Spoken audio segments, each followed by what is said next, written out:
Hi everyone, this is Dr. Nitin Chhoda and welcome to this episode of Ignition Time. I'll give you the latest news in the world today, what you need to know, and also what's been going on in the world of politics because we live in an unbelievable environment. It was reported yesterday, this is data from Johns Hopkins University, that yesterday on Saturday we had 126,472 new cases of COVID, just unbelievable, and 1,040 new deaths. 1,040 Americans died yesterday. But getting back to the world of politics, what did we learn from the election? We learned that the country sent out a mixed message. The country voted for a different president.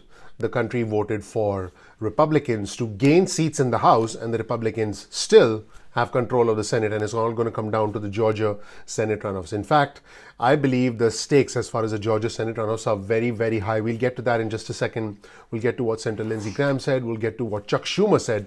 And I do believe that what Chuck Schumer said provides a lot of ammunition to the Republican Party. I'll show you that segment in just a minute. But first, let's take a look at what Mitt Romney had to say about the results of the election. He also said, and this is interesting, he said the president had to be very, very careful with his next steps.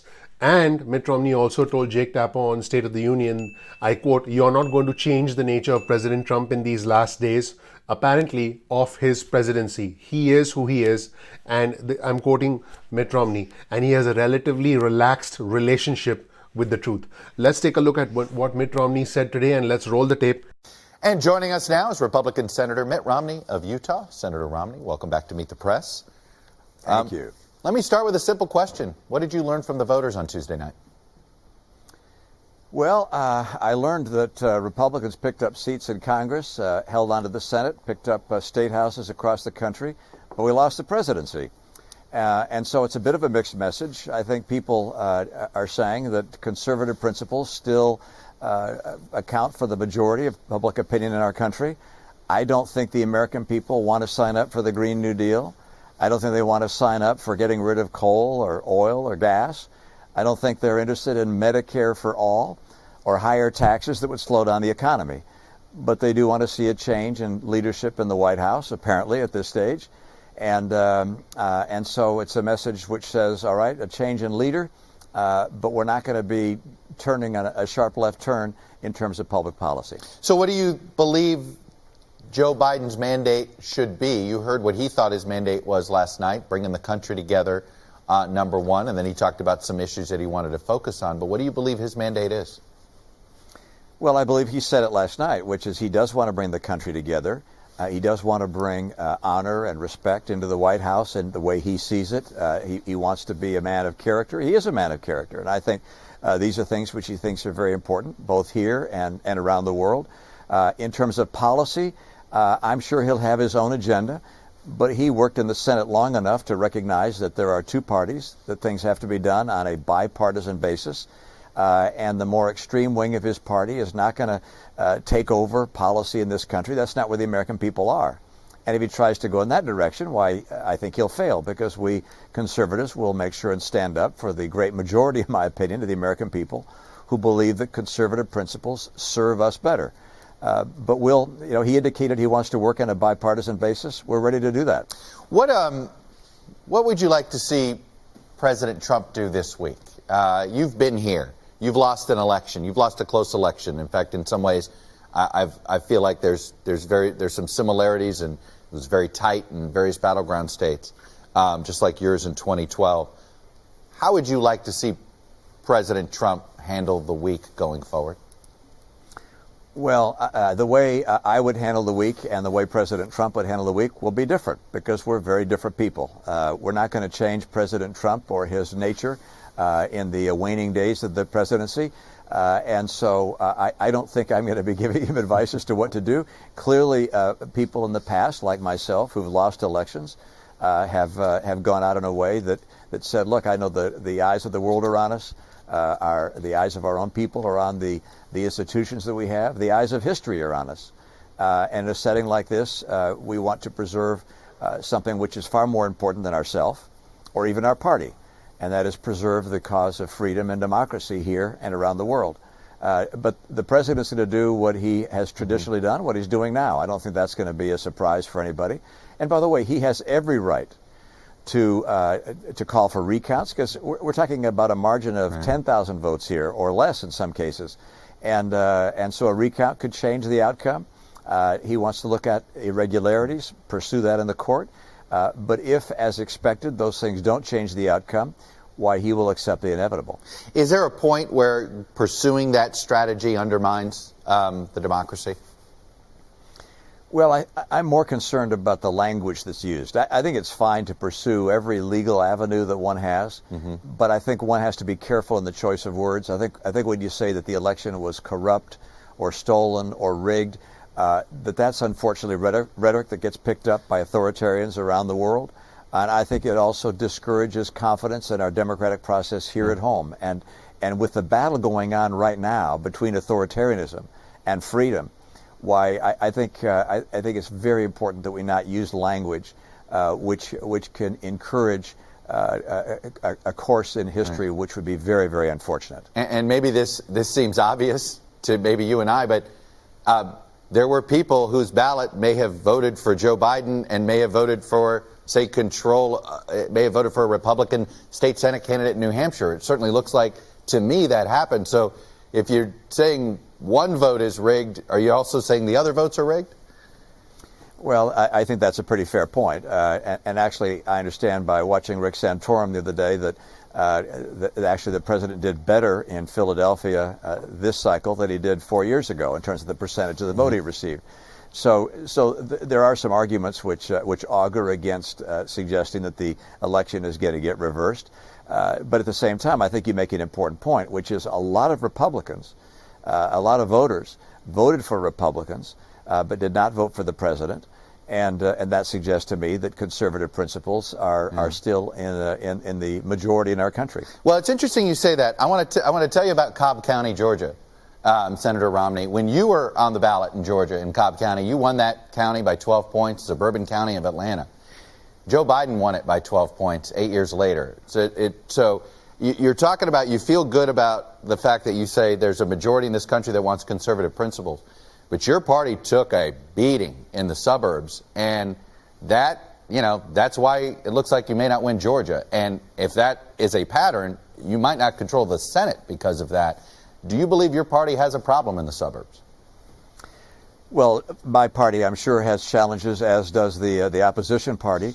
But I think I'll let people like yourself make a call as to why people voted the way they did. But I think if you look at the numbers and look at the pickup that Republicans had in state houses across the country and Congress and hold in the Senate so far versus our loss in the presidency, you'd suggest that the presidential race was more a matter of a referendum on a person, and that when it came to policy, we did pretty well. So as I look at what's going to happen in Georgia, this will be a race primarily about policy. I don't think the American people want to sign up for the Green New Deal and for Medicare for all and so forth. So I think we'll do well in the Georgia race, but it's going to be a challenge. But do we have challenges as a party? Absolutely.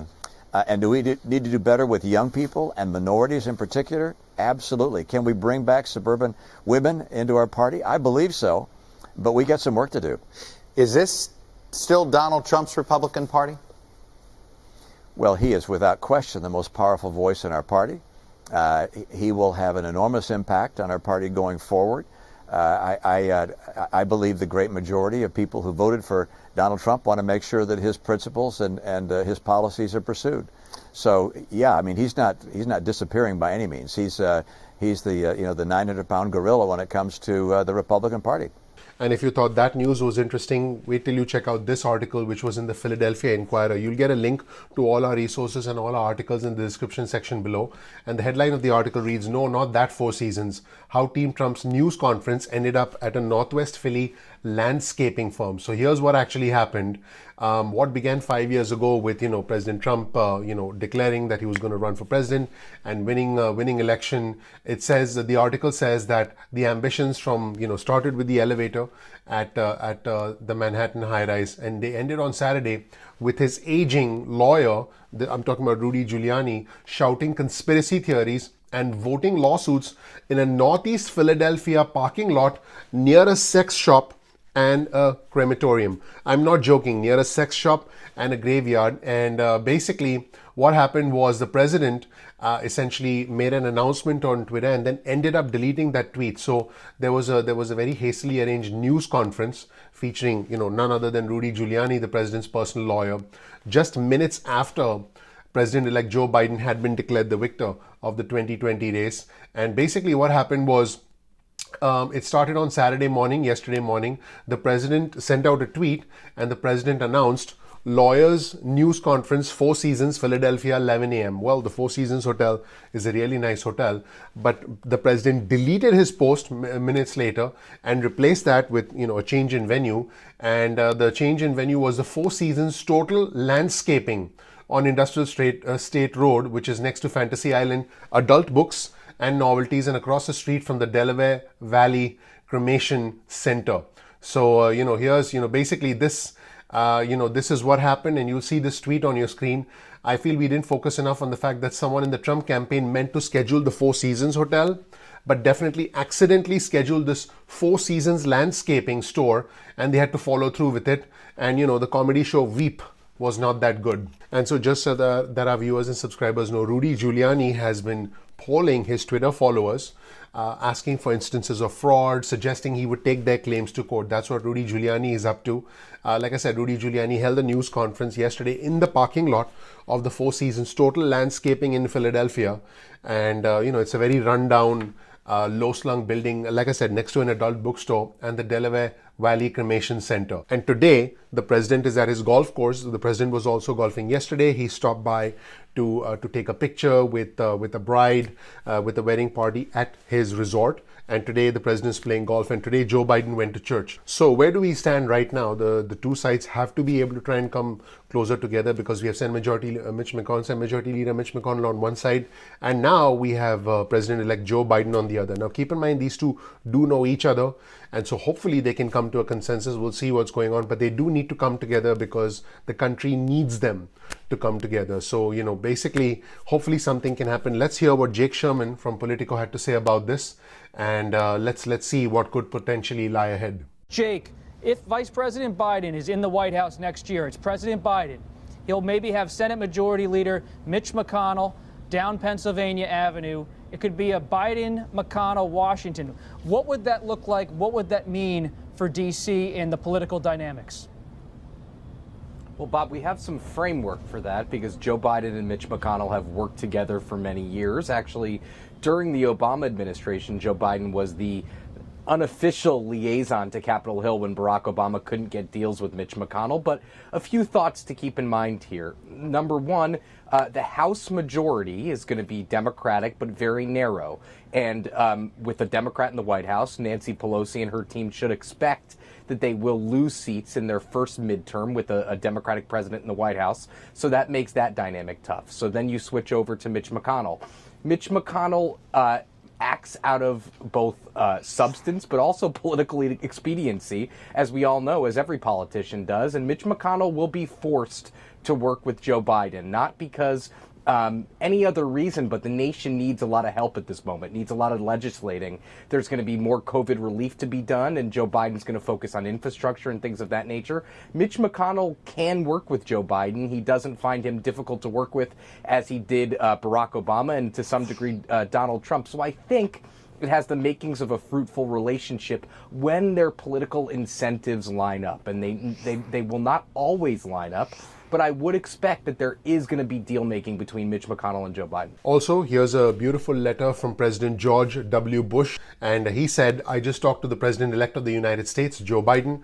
I extend my warm congratulations and thanked him for the patriotic message he delivered last night. I also called Kamala Harris to congratulate her on her historic election to the vice presidency. Though we have political differences, I know Joe Biden to be a good man. Now, this is the kind of rhetoric we need. This is the kind of language we need. I wouldn't even call this rhetoric. Hopefully we can come together.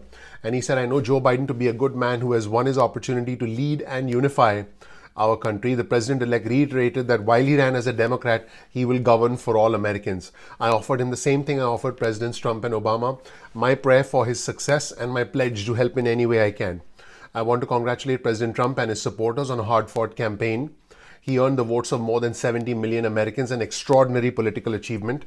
They have spoken and their voices will continue to be heard through elected Republicans at every level of government. So this is George W. Bush indirectly saying, hey, now it's up to the Republican senators and congressmen. And, President Trump is, essentially, it's up to those elected officials who were actually elected. He also said, the fact that so many of our fellow citizens participated in this election is a positive sign of the health and the health of our democracy and a reminder to the world of its strength.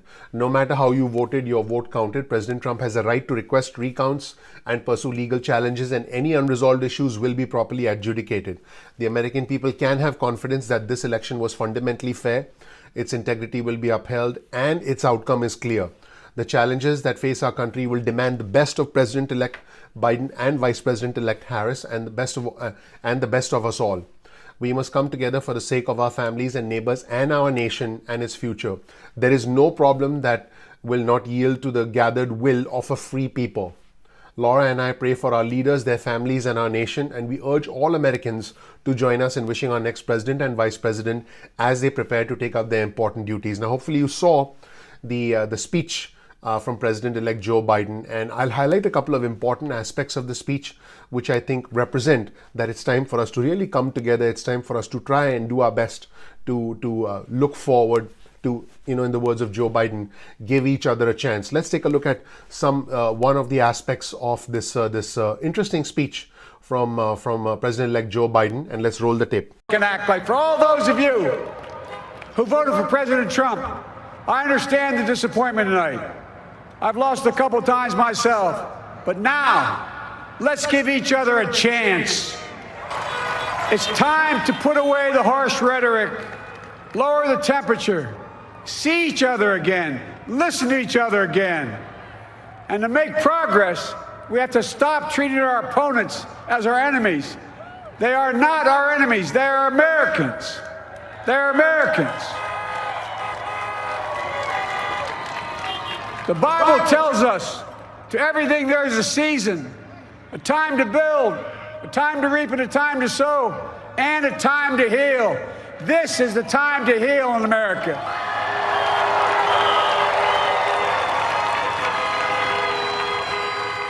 Now this campaign is over. What is the will of the people? What is our mandate? I believe it's this.